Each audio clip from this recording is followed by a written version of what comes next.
Në regjistrimin e ardhshëm të popullsisë që pritet të mbahet në vitin 2030 nuk planifikohet të përfshihet edhe popullsia jo rezidente ose mërgata. Këto janë intencat e drejtorit të entit shtetëror të statistikave Dejan Stankov, i cili tha se do të respektohet vendimi i gjykatës kushtetuese, respektivisht të numërohen vetë popullsia që jeton brenda shtetit. Nuk ka nevojë për përfshirjen e popullsisë jo rezidente, pasi qëllimi kryesor i regjistrimit është përcaktimi i popullsisë që jeton brenda shtetit, tha Stankov, por qytetarët nuk janë fare të kënaqur me këtë vendim. Një pjesë e të anketuarve thonë se mërgjimtarët janë shtylla kryesore ekonomike e shtetit dhe lënia e tyre jashtë regjistrimit është shkelje e rënde të drejtave, duke u bërë thirrje partive politike shqiptare që të reflektojnë dhe të parandalojnë këtë dukuri.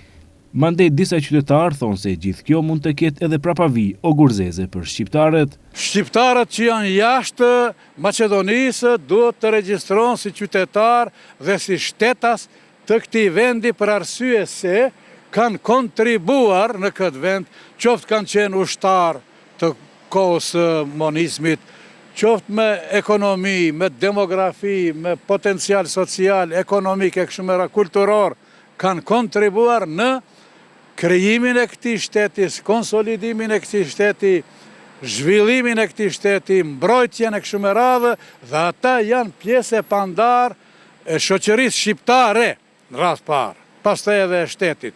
Duhet të njihet, qofse Mickovski, kryeministri, nuk pranon, atëherë shqiptarët duhet ta lëshojnë qeverinë. Cilët shqiptarë? Ali Ahmeti, Kyizet Mexhiti, Bilal Kasami, Mendu Thaçi, të gjithë këta duhet ta lëshojnë. Këto nuk e lëshojnë qeveri, këtu është problemi. Këto e kanë në gjak të hynë qeveri, pa marrëveshje, a kupton.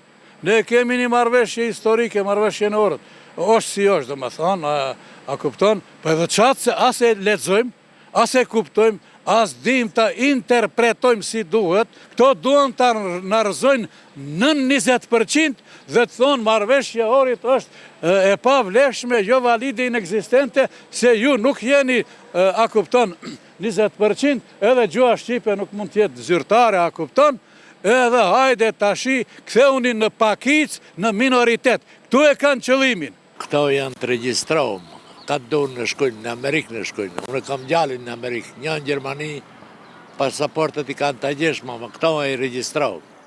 Ene këto du jese, ene këto du vdese. Nuk i regjistrojnë. Nuk i regjistrojnë. A katin më të në fshajnë njeve, pas nuk fshajnë në për këto. Këto i meja vjetë një. I liret të kanë vëj kur këto kanë artë shërbazi, halvazi, ene nuk i regjistrojnë. Regjistrimi i ardhshëm i popullsisë pritet të bëhet në vitin 2030 dhe do të jetë tërësisht digjital. Sipas drejtorit Stankov, ky sistem i ri mundson vlerësimin më të saktë të popullsisë, duke mos u mjaftuar vetëm me të dhënat e Ministrisë së Punëve të Brendshme.